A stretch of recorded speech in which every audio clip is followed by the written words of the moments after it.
Hello everyone, আমি মৌসুমি চলে এসেছি আরেকটা নতুন ব্লগে তোমাদের সাথে গল্প করতে। আজকে রোমে আমাদের দ্বিতীয় দিন, আর দ্বিতীয় দিনের প্রথম ব্লগটাই করেছিলাম পৃথিবীর সবচেয়ে ছোট্ট দেশ ভ্যাটিকান সিটিকে নিয়ে। ভ্যাটিকান সিটি থেকে বেরিয়ে দুপুরের খাবারটা খেয়ে আবার চলতে শুরু করেছি এখানকার একটা জনপ্রিয় ক্যাসেল দেখব বলে। যে ক্যাসেলটা ছিল এক সময় সম্রাট হেড্রিয়ানের সমাধিস্থল। এছাড়াও পরবর্তীকালে আরও বেশ কিছু জনপ্রিয় রাজার সমাধিস্থল হয়ে ওঠে। এর আগের ব্লগটা শেষ করলাম ভ্যাটিকান সিটির ওপর, আর এখন যে জায়গাটায় দাঁড়িয়ে রয়েছি সেটা ভ্যাটিকান সিটি থেকে মাত্র 700 মিটার দূরেই রয়েছে। এখন তোমাদেরকে দেখাবো একটা সুন্দর ক্যাসেল। ক্যাসেলের ভিতরে ঢুকবো না, বাট বাইরে থেকেই ক্যাসেলটা দেখাবো। ক্যাসেলটার নাম হচ্ছে সেন্ট অ্যাঞ্জেলো ক্যাসেল। তো চলো ক্যাসেলটা যাই। ওই দূরের যে ক্যাসেলটা দেখছো ওটাই, কি অপূর্ব না? সামনের এই চত্বরটা থেকেই এক সাইডে দেখা যাচ্ছে এই ক্যাসেলটা, আর ঠিক চত্বর থেকে একটু সামনের দিকেই যদি ঘুরে যাই তাহলে দেখতে পাবো পৃথিবীর সবচেয়ে ছোট্ট দেশ ভ্যাটিকান সিটিকে।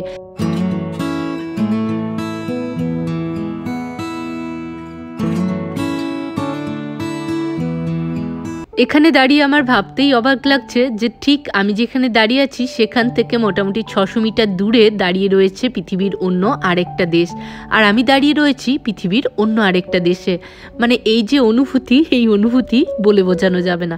চলো এবার আমরা এই চত্বরটা থেকে সোজা এগিয়ে যাব ক্যাসেল দেখার জন্য। আর এদিকে রেহানসি আজকে দুপুরেও একদম ঠিকঠাক করে খাওয়া দাওয়া করেনি, আর এখন দেখছি ক্লান্ত হয়ে ঘুমিয়ে গেছে। বাচ্চা নিয়ে ঐতিহাসিক কোনো জায়গা দেখতে এলে এই এক সমস্যা। বড়রা তো বেশ ভালোই এনজয় করবে, কিন্তু ছোটদের খুব সমস্যা, কারণ তারা খেলার কোনো জায়গা পায় না, আর এই ভাঙাচোরা বাড়িগুলো দেখতেও তাদের খুব একটা ভালো লাগে না।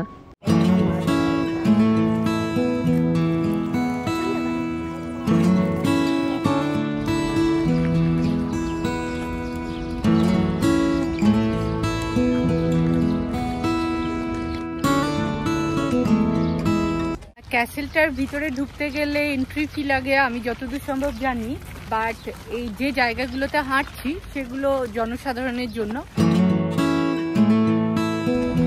ওয়াও, কি সুন্দর জায়গা দেখো। আর দেখো দূরে বাচ্চারা খেলা করছে। ছোট্ট একটা পার্ক রয়েছে, বাট ডাক্স এখন ঘুমিয়ে গেছে, ও টায়ার্ড হয়ে পড়েছে। নইলে ও এটা দেখলেই লাফাতো যে পার্কে একটু দুলু দুলু করবো তারপর যাব। ওয়াও, আমার সামনের কি দারুণ।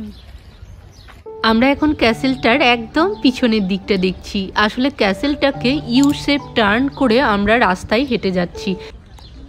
মানে সব রাস্তা ভীষণ উঁচু নিচু, এখন উঁচু রাস্তায় উঠছি।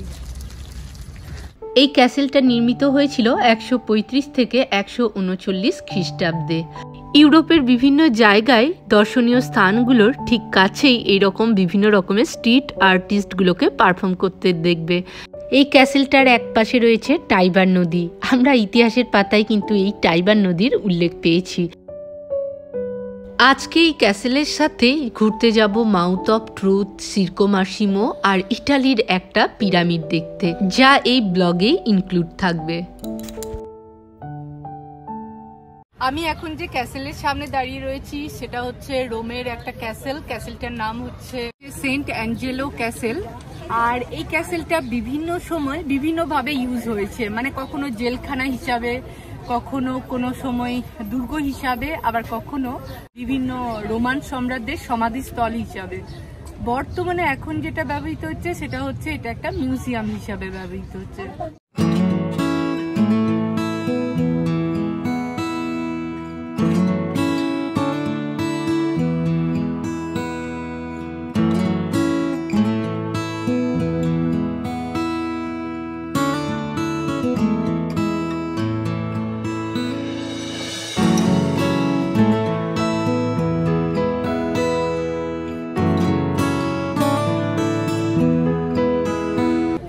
এই মিউজিয়ামটাতে ঢুকতে গেলে ফুল মানে তোমার টিকিট রয়েছে 12 ইউরোর মতো, মানে ইন্ডিয়ান টাকায় ওই 1100 টাকার মতো। Yes, weather is very good.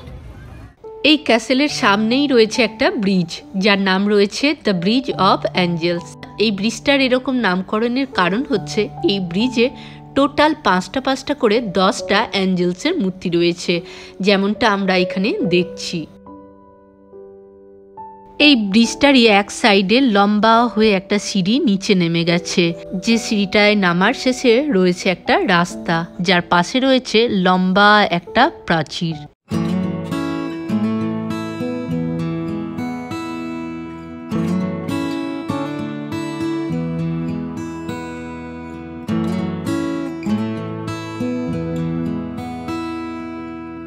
আমরা ভিতরে ঢুকবো না, দাক্ষাও ঘুমিয়ে গেছে। তো ভীষণই সুন্দর, দারুণ লাগছে। আমি আর রঘুনাথ বসছি, আর পিছনে এই গাছ থেকে কি দারুণ হাওয়া দিচ্ছে দেখো। নদীর পাশে, ওই জন্য হাওয়াটা দারুণ লাগছে গায়ে।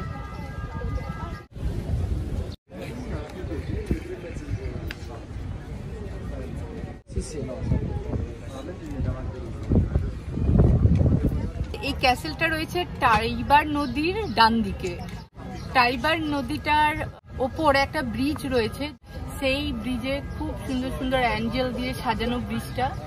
আর ওটা টাইবার নদীর 2 রাস্তার সংযোগস্থল বলতে পারো।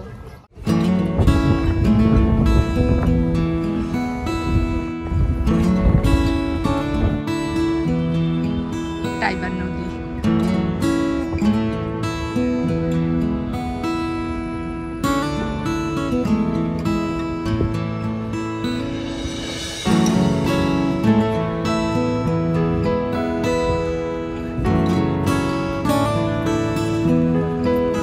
সেন্ট অ্যাঞ্জেলো ক্যাসেল থেকে বেরিয়ে গেলাম। এবার এখন রয়েছি বাস স্টপে। এটা হচ্ছে বাস স্টপ।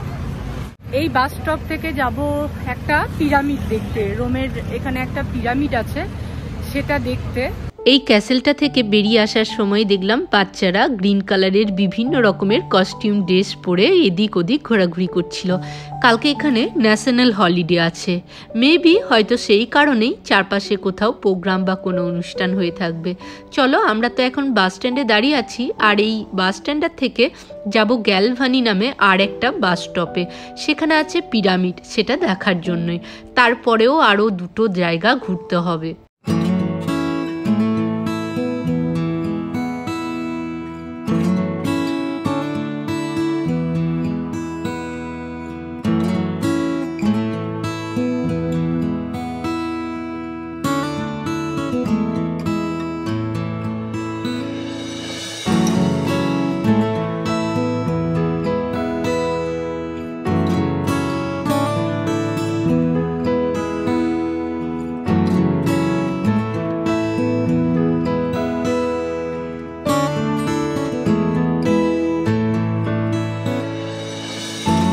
আমরা এখন গ্যালভানি বাস স্টপে নেমে গেছি। এখান থেকে নেমেই জাস্ট 1 মিনিটও হাঁটানো। এই দেখো, এই পিরামিডটার কথা বলছিলাম। এই পিরামিডটা রোমান যুগের একটা পিরামিড, যেটা তৈরি হয়েছিল 18 থেকে 12 খ্রিস্টপূর্বাব্দে। তোমরা নিশ্চয়ই জানো, এই রোমান সাম্রাজ্য বিস্তৃত হয়েছিল ইউরোপ ছাড়াও এশিয়া, আফ্রিকার মতো মহাদেশগুলোতে। তাই খুব স্বাভাবিকভাবেই এই দেশটাতে অন্য মহাদেশেরও প্রভাব রয়েছে। আর তাই এখানে আমরা দেখতে পাই মিশরের মতো পিরামিডও তৈরি হয়েছিল এক সময়। আর এই পিরামিডটা তৈরি হয়েছিল এক ধার্মিক ব্যক্তির সমাধিক্ষেত্র হিসাবে। দাক্ষা এখনো ঘুমাচ্ছে, দেখো আমরা কত কি দেখছি, আর দাক্ষা ঘুমাচ্ছে। আমরা এইটা দেখতে এলাম বাসে করে মোটামুটি আধা ঘন্টা এসে। রঘুনাথ বললো, এটা কি আমরা ইজিপ্টে চলে এলাম নাকি? রঘুনাথের খুব একটা ভালো লাগেনি, বলে এই পিরামিডটা কি দেখতে এলাম। আমাকে যদি পিরামিডই দেখতে হয় তাহলে ইজিপ্টই যাব।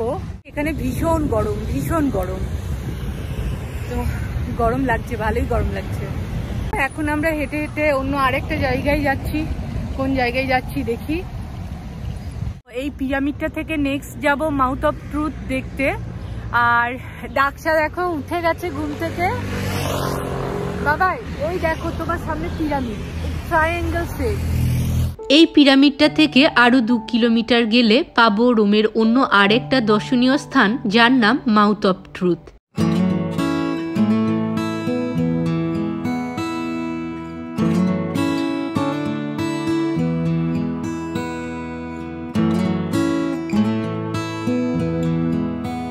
এখানে সব জায়গায় লম্বা লাইন।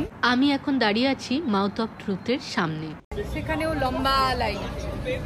আমাদের দেশে যেমন ঠিক আদালতে বিচারের আগে গীতা ছুঁয়ে শপথ করানো হয় যাতে সে মিথ্যা না বলে, মাউথ অফ ট্রুথ হচ্ছে ঠিক তেমনই। প্রচলিত আছে অপরাধী যদি এটা ছুঁয়ে মিথ্যা বলে তাহলে সে তোমার হাত কামড়ে কেটে ফেলার ক্ষমতা রাখে। তবে এই সব হচ্ছে বহু প্রাচীন যুগের ইতিহাস না গল্প কথা তা আমার জানা নেই। তবে এই মাউথ অফ ট্রুথ থেকে বেরিয়েই রয়েছে একটা চার্চ। সেই চার্চটা দেখার পর আমরা সোজা এখন চলে যাব 10 মিনিট হাঁটা পথে সিরকো মাসিমো নামে একটা জায়গায়। আমার পিছনেই রয়েছে সেই জায়গাটা।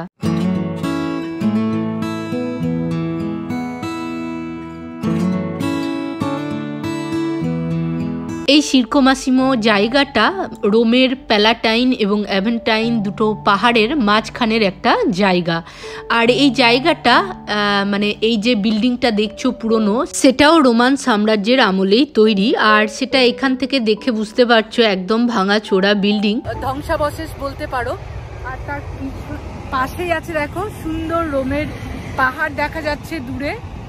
আর রোমের মডার্ন সিটি। আর আমার সামনে দেখো জাস্ট কি দারুণ না, অপূর্ব জায়গাটা। ওহ, চারদিকটা একটু ঘুরে দেখায়।